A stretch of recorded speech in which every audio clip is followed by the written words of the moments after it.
ஆலயா cotton trending வேட்டிகள் ஷர்ட்டுகள்.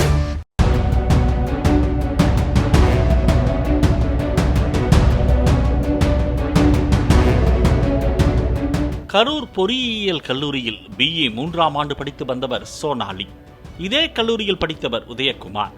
இருவரும் நண்பர்களாக இருந்துள்ளனர். பின்னர் உதயகுமாருடன் பேசுவதை சோனாலி நிறுத்திவிட்டார். இந்நிலையில் 2016 ஆகஸ்ட் 30ஆம் தேதி கல்லூரியில் வகுப்பு நடந்து கொண்டிருக்கும் போதே மரக்கட்டையுடன் உள்ளே நுழைந்த உதயகுமார் வகுப்பறையில் பேராசிரியர் சக மாணவர்கள் முன்னிலையிலேயே மாணவி சோனாலியின் தலையில் மிக கொடூரமாக தாக்கினார்.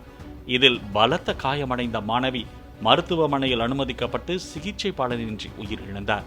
இதையடுத்து உதயகுமாரை போலீசார் கைது செய்தனர். இவ்வழக்கை விசாரித்த கரூர் மகளிர் நீதிமன்றம் உதயகுமாருக்கு ஆயுள் தண்டனை வழங்கி 2022 பிப்ரவரி 1ஆம் தேதி தீர்ப்பளித்தது. இந்த தண்டனையை ரத்து செய்யக்கோரி உயர்நீதிமன்ற மதுரை அமர்வில் உதயகுமார் மேல்முறையீடு செய்தார்.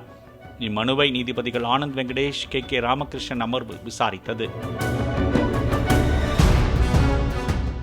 கொலையாளி உதயகுமார் தரப்பில் கூறும்போது, சாட்சிகளான மாணவர்கள் பலர் பிறழ் சாட்சிகளாக மாறிவிட்டனர், அடையாள அணிவகுப்பு முறையாக நடத்தப்படவில்லை, தாக்க பயன்படுத்தப்பட்டதாக கூறப்படும் கட்டை மீட்கப்பட்டதிலும் முரண்பட்ட தகவல்கள் உள்ளன.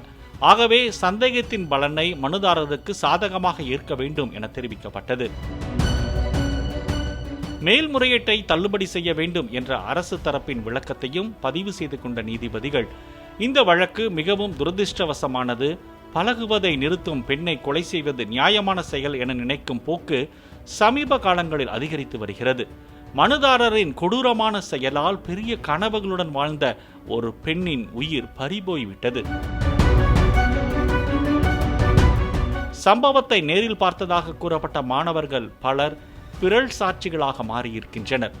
குற்றம் சாட்டப்பட்டவர் தாக்குதல் நடத்தும் போது மாணவர்கள் யாரும் அதை தடுக்க முயற்சிக்கவில்லை. சம்பவம் நிகழ்ந்த பின்னரும் அவரை பிடிக்கவோ தடுக்கவோ எந்த முயற்சியும் மேற்கொள்ளவில்லை. மாணவர்களால் அந்த சம்பவத்தை தடுக்க முடியாவிட்டாலும் குறைந்தபட்சம் நீதிமன்றத்தில் உண்மையை கூறியிருக்க வேண்டும். ஆனால் இதற்கு முரணாக சாட்சியங்களை அளித்துள்ளனர். இது போன்ற கொடூரமான சம்பவம் நாளை எந்த மாணவருக்கும் நடக்கலாம் என்பதை மாணவர்கள் உணர வேண்டும். சமூக வலைதளங்களில் கருத்துக்களை பகிர்வது மட்டும் போதாது, அவை செயல்பாடாகவும் மாற வேண்டும். இல்லையெனில் உண்மையான வாழ்க்கையில் மாணவர்கள் வெறும் காகித புலிகளாக மட்டுமே இருப்பார்கள் என குறிப்பிட்ட நீதிபதிகள், இந்த வழக்கில் இறந்த மாணவிக்கு ஆதரவாக உண்மையை கூறாமல் மாணவர்கள் தங்களது கடமையில் தவறிவிட்டனர், உண்மையை நிலைநாட்டும் பொறுப்பை நிறைவேற்ற தவறிவிட்டனர். இந்த வழக்கில் பிறழ் சாட்சிகளாக மாறிய மாணவர்களின் நடத்தை மிகவும் ஏமாற்றம் அளிக்கிறது. கல்வி என்பது அறிவை மட்டும் வழங்காமல் நல்ல குணநலன்களையும் உருவாக்க வேண்டும். ஆனால் இந்த வழக்கை பொறுத்தவரை கல்வி மாணவர்களின் குணநலன்களை வளர்க்க தவறிவிட்டது என வேதனை தெரிவித்தனர். அதோடு இந்த வழக்கில் அரசு தரப்பு சந்தேகத்திற்கு இடமின்றி குற்றச்சாட்டுகளை நிரூபித்துள்ளது. கீழமை நீதிமன்றமும் அனைத்து ஆதாரங்களையும் சரியான கோணத்தில் பரிசீலித்து தண்டனை விதித்துள்ளது. ஆகவே கீழமை நீதிமன்றத்தின் உத்தரவில் தலையிட தேவையில்லை என குறிப்பிட்டு கொலையாளி தரப்பு தாக்கல் செய்த மேல்முறையீட்டு வழக்கை தள்ளுபடி செய்து உத்தரவிட்டனர். பாலிமர் செய்திகளுக்காக மதுரை செய்தியாளர் சந்திரன். ஆலயா காட்டன் ட்ரெண்டிங் வேட்டிகள் ஷர்ட்டுகள். பிளே ஸ்டோர் மற்றும் ஆப் ஸ்டோரில் இருந்து பாலிமர் செயலியை QR கோடு மூலம் பதிவிறக்கம் செய்யுங்கள். செய்திகளை உடனுக்குடன் பெறுங்கள்.